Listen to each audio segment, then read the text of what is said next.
Alright, what is up guys, it is Storm back here, back with another video, and in this one I am bringing you a one-shot Dragon Ball Z story called Hope by Minabelle. Now if you want to check this story out for yourself, the link to it will be down in the description below. But before the video begins, if you like the content you're seeing, be sure to subscribe, like, and comment. I mean, they're all free, so why not? If you want some dope channel merch, the link to that will be down in the description below. And if you want to see more of me, go check out my other channels and go follow me on Twitter, Instagram, and TikTok, which will all be linked down below. But without further ado, why don't we just dive right on in. When I die, I'm going to heaven because I've spent my time in hell. Faster, faster, he thought, the purple-haired youth's legs beating down on the ground heavily. They were closing in on him. He could feel it. Without thinking, his aura exploded, and he became a Super Saiyan, started to run even faster. You can't run forever, you know. A cold, callous voice came from behind him. We'll catch you eventually.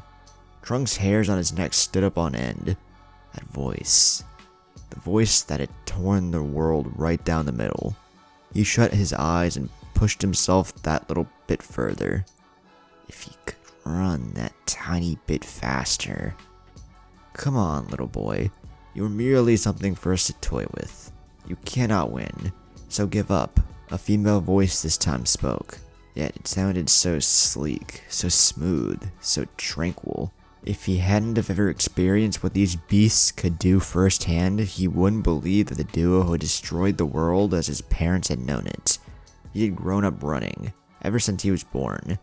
He had been running away from things. First of all, his mother, out of natural instincts for all newborns do, but then it became all too serious for the young boy's liking. He was running for his life, with the sheer feeling of survival. He needed to get away. Couldn't trip or fall, otherwise that would be it.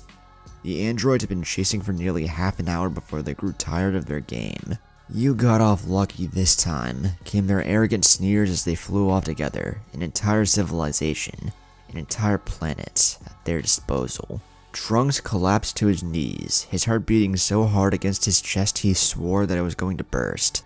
His lungs being stretched to their capacity and his ribcage straining. He could feel tears welling in his eyes, and this time, he wouldn't stop them. They ran freely down his face, dripping onto the ground below him. He just wanted out. He wanted to stop running, to stop living like this. He clenched his fist and lifted himself back onto his feet. His legs felt like jelly, waiting for the right moment to give way. His body was worn out, completely exhausted, but he couldn't give up. He had to think of the remaining survivors, and his mother. She was a kind and gentle woman, and so brave. Even though she had lost her husband, and her closest friends, she remained a figure of determination, spurring everyone on. Giving everyone hope that everything would be alright again, just like before. But at night, you could hear the sobs coming from his mother's room. Inside, she was screaming, and it never stopped since the day she had seen Vegeta's body be incinerated by 17. Father, he whispered. Then Gohan, his mentor, his tutor, his best friend.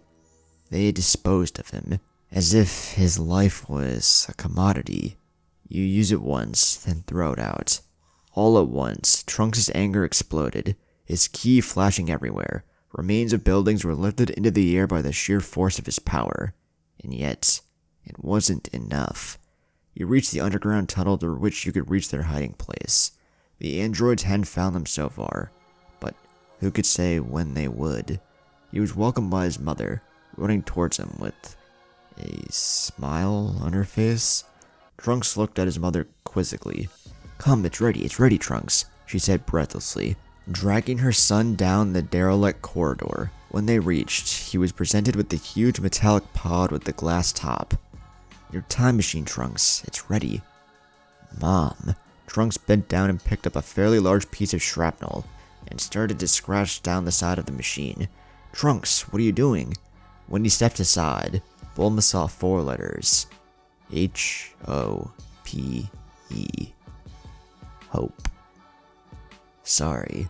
Tears formed in Bulma's eyes as a cheer went up around the underground camp. Be brave, and say hi to Goku, and She trailed off, biting her bottom lip. Trunks knew that she was thinking of Vegeta. "Will do," said the purple-haired warrior, climbing into the machine. "Take care, Mom. I'll be back." He waved to the dependent survivors, and in a split second, he was gone.